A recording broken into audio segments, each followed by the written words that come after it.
Hello from Becky and me, and welcome to this evening's programme. First tonight, it may not have had an official name, but the East is counting the cost of the winds that hit the region last night. It's up to 83 miles an hour at their peak, bringing down trees, causing chaos on our roads and rail, and leaving around 100,000 homes without power. In a moment, we'll hear from Ash. But first, Serena Sandhu looks back on a day of destruction. Storm winds have left a trail of destruction across our region. A family living at Fakenham in Norfolk woke up to find the end wall of their home had come down.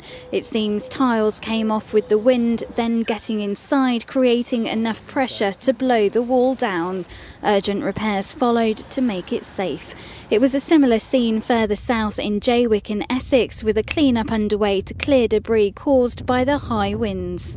You can see the sheer power of the winds last night from the destruction that was left behind. This is just some of the felt that was ripped from the Sheldrake pub in Jaywick last night. The felt was ripped from the roof and came crashing to the ground, blocking the road and damaging some of the cars below. It was a shocking scene for these workers to wake up to. Found out this morning, got a phone call to come down here and then see this happen. And then that was it really. It's quite bad. Lucky enough no one was hurt, that's the main thing. You can replace cars but you can't replace people. Gusts of more than 80 miles per hour brought down trees across our region.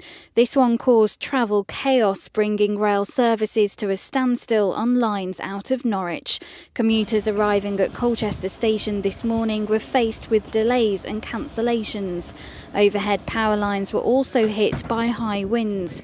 More than 100,000 businesses and homes were without power across the east as engineers from UK Power Networks worked to reconnect as many as possible.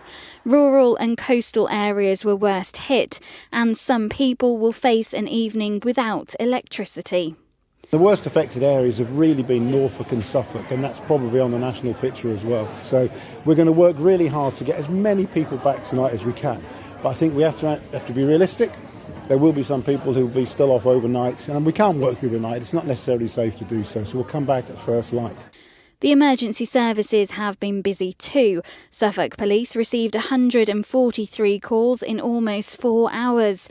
Essex Police responded to 85 incidents of trees on the roads overnight, and more than 750 calls were made to Norfolk Police between midnight and 11 o'clock this morning. We've got junctions still to clear, roads still to clear, issues still to deal with. So we'd ask the public to be patient. We have today got additional staff in on call taking, and additional specialist units have actually stopped doing perhaps more office-bound work and have come out to make sure that we've got enough people on the ground to keep Norfolk safe.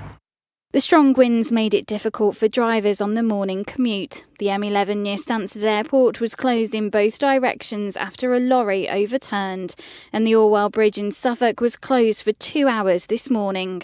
It's the second time this month it's shut due to high winds. The worst of the winds are over, but the clean-up will continue for some time yet. Serena Sandhu, ITV News. Well, Ash has headed outside, and Ash, we can see that it's rainy, but at least the winds have died down. I wonder, just why did it cause so much damage last night and this morning? It's caused an impressive amount of damage, actually. And I was asked on Twitter this morning, was it a hurricane? It certainly seemed like it should have been for the amount of trees that came down. But at the moment, there is a particularly strong jet stream. But really, the key to last night was the frequency of those gusts. So any one of them in isolation didn't actually cause any problems. But over the space of 6 or 7 hours, these gusts were just nudging and nudging and nudging at trees and branches and tiles and trees. And that's actually what caused most of the damage. I mean, we've seen some pretty impressive pictures as well. Seen some sheds blown over. We've also seen as well trees across the road, and these are fairly large, substantial trees. And then we've also seen trees being uprooted, entire trees being uprooted, and it was the frequency, that constant nudge, that actually knocked them over, and that caused so much problem last night. Quite surprised actually there wasn't a named storm.